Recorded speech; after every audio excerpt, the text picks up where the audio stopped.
If my heart continues to beat with the inexorable rhythm of guilt, it's because I failed to heed the haunting warning murmured in that dimly lit confessional corner.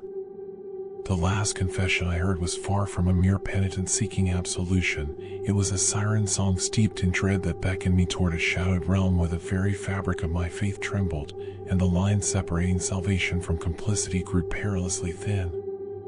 23 long years. That's how long I dedicated myself to the sacred calling of a priest, cloaked in the comforting fabric of my vocation, its patterns woven tightly into every aspect of my being.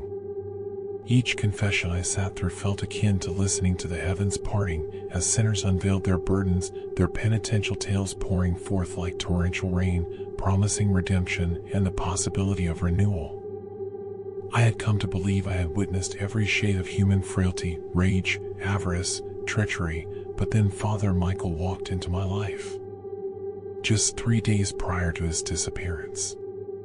What he shared with me weighed heavily on my conscience, fitting under the oppressive grasp of a secret too dense for a single soul to bear.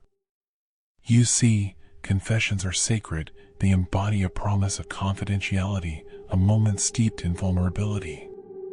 Yet what Michael poured forth was no mere admission of sin. It was a foreboding shadow, a warning swathed in chilling whispers. I can't recount his words in their entirety, but the echoes still send ripples of ice through my veins, chilling me to my very core. He sat there before me, his eyes brimming with a depthless void, as if each confession scraped away another layer of his spirit, leaving nothing but a hollow shell in its wake. "I've seen the devil lurking within my parish," he murmured, his once melodic voice now heavy with a concoction of terror and urgency. "There is a man, he preys upon the lost, those who yearn for purpose and direction." Then, leaning closer, he lowered his voice to barely a whisper, as if the very walls had ears. I wanted to aid them, but it cost me far too much. I listened intently, every fiber of my being straining to absorb the weight of his confession, for it was not solely about personal absolution, it was a desperate plea for understanding, possibly even intervention. He risked everything to reveal truths that had the potential to unearth the lurking shadows festering within our community. Yet the deeper he swam into the murky waters of his revelations, the more I sensed an imminent doom lurking just beyond the walls, an encroaching darkness, shadows creeping closer, tightening their grip around his words and his spirit. The very next morning, as I stood before the stout oak door of the parish rectory, its surface rough beneath my trembling fingers, I found it.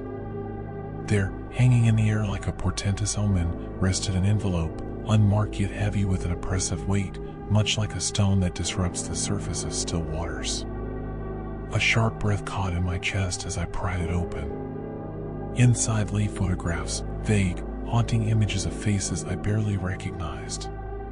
The men depicted were not just the odor of desperation, but bore an aura far more sinister. They appeared haunted, consumed, possessing a dirty glimmer that threatened the fragile boundaries of sanity. Each image pressed against my consciousness like the suffocating grip of a soul crying out for help, begging for release from the shackles of evil that held them captive. Clutching the photographs tightly, my heart quickened, drumming a chaotic rhythm against my ribcage as panic clawed at my insides. What had Michael encountered?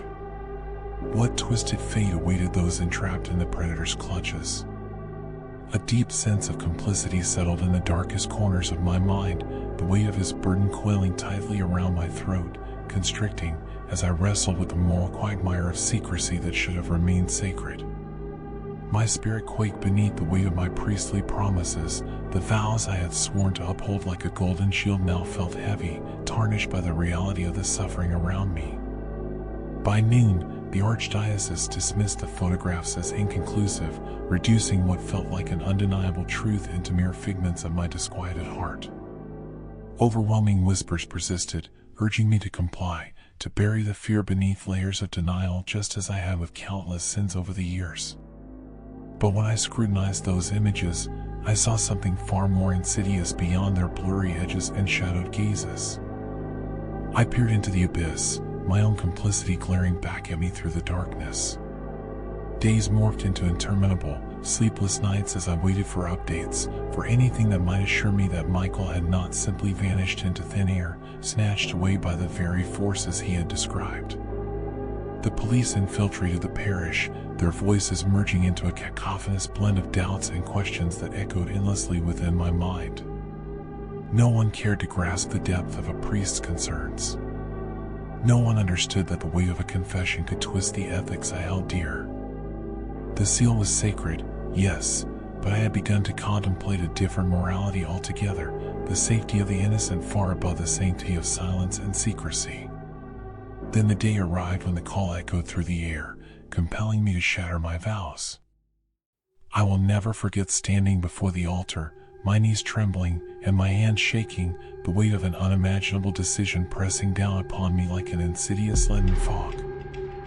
I wished with every fiber of my being that I could have confined the truth within the confines of my heart, shackled it to remain under lock and key, but innocence demanded protection. On that day, I dared to betray the sacred seal that had always provided me with sanctuary. The archdiocese sought to stifle my words, to encase me in their silence. But I pressed on, with a fierce determination, my tongue waking from its prolonged slumber to lay bare the predators lurking within the shadows of our community. My courage, however, was met with scorn and fury, rather than relief or understanding. I had shattered a divine promise, and in doing so, the hell that erupted from my once revered existence transformed my reality into a nightmarish distortion of madness. "Forgive me, Father, for I have sinned," became a pallor that draped over my conscience, a stain that I feared would never fade. Shortly after these revelations echoed through the parish, I sensed the dark tendrils of hatred and retaliation curling around me, tightening like a noose crafted from despair.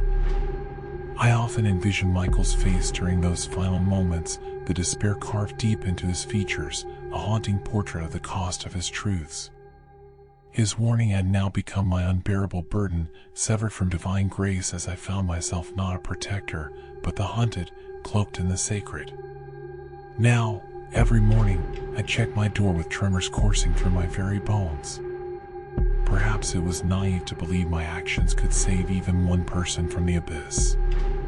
Every creak of the floorboard sends a jolt of terror racing through my veins, each whisper of the wind carries echoes of the shadows that lurk not far behind me. What awaits me now, I still cannot comprehend. Even before the darkness descended upon me, I was already lost. Years have slipped by since I last set foot within the church, those familiar walls having transformed into grievous reminders of my shame. The sermons, the gatherings, they've all faded into a sort of existential anguish that colors my very existence. Yet still, the anguished faces of the damned, the lost souls who dared to seek hope, loom in my mind like ragged specters, haunting me relentlessly. Each one amplifies the misery of the life I failed to save. If you've ever felt the bracing touch of a ghostly whisper pressing against the edges of your sanity, you understand the urgency that binds you, the imperative that screams to be heard. There lingers an undeniable truth, a truth that stubbornly refuses to yield or fade. The price of silence is far greater than the confession itself, as I have painfully learned. Now, as I sit before my window, pen trembling in my hand like a captured bird longing for flight, I realize that my penance may never truly conclude. Each word that spills forth from the nib writes out my sins, my sorrow, and my confession to the world, a plea for redemption that may forever remain ungranted. If you are still with me, perhaps a part of you wishes to hear more. If you dare, consider subscribing to The Dark Witness. But heed this warning: when you peer too far into the darkness, know that it might very well find you back.